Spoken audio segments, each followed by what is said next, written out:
Railway platform पर गुजारा करने वाला एक गरीब परिवार का बच्चा पार्लियामेंट पहुंच गया। अस्सलामु अलैकुम वरहमतुल्लाहि वबरकातुहू। नाजरीन, इस्तकबाल है आपका हमारे चैनल द उर्दू न्यूज़ में।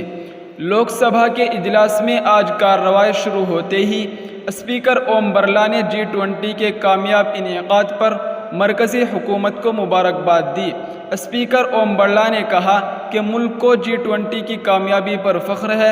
इजलास में तब्दीली लाने वाले फ़ैसले किए गए। दुनिया में हिंदुस्तान की इज़्ज़त बढ़ी है। वज़ीर आज़म मोदी की क़यादत में हिंदुस्तान को एक नई शनाख्त मिली है। हिंदुस्तान दुनिया में अमन की आवाज़ है। वहीं लोकसभा में अपने खिताब का आगाज़ करते हुए वज़ीर आज़म नरेंद्र मोदी ने कहा कि मुल्क के लिए आगे बढ़ने का मौका है। ये मुताअस्सिर कुन चीज़ों को याद करने का वक्त है।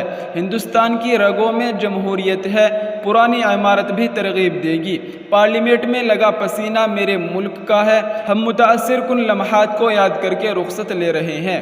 पार्लियामेंट के 75 साला सफ़र पर बहस करते हुए वज़ीर आज़म नरेंद्र मोदी ने कहा कि हम सब इस तारीख़ी इमारत को अलविदा कह रहे हैं। आज़ादी से पहले ये ऐवान इम्पीरियल लेजिस्लेटिव काउंसिल की जगह थी। आज़ादी के बाद उसे पार्लियामेंट हाउस के तौर पर शनाख्त मिली।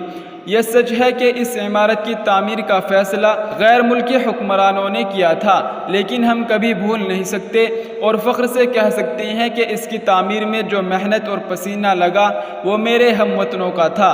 वज़ीर आज़म नरेंद्र मोदी ने कहा कि आज आपने एक आवाज़ में G20 की कामयाबी की तारीफ़ की है। मैं आपका शुक्रिया अदा करता हूँ। G20 की कामयाबी मुल्क के 140 करोड़ शहरियों की कामयाबी है।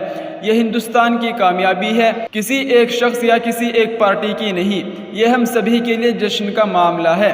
गौरतलब है कि आज पार्लियामेंट की पुरानी इमारत का आखिरी दिन था। पीर के रोज़ से मोदी हुकूमत के ज़रिए बुलाए गए 5 रोज़ा पार्लियामेंट के खुसूसी सेशन की बकिया अय्याम की कार्रवाई पार्लियामेंट की नई तामीर में मुकम्मल होगी और अब से ये नई इमारत मुल्क की नई पार्लियामेंट की शनाख्त होगी। तो नाज़रीन, ये इस वक्त की बहुत बड़ी ख़बर थी जिससे हमने आपको आगाह किया है। हमारी आपसे यही गुजारिश है कि इस वीडियो को ज़्यादा से ज़्यादा शेयर करें। अस्सलामु अलैकुम वरहमतुल्लाहि वबरकातुहू।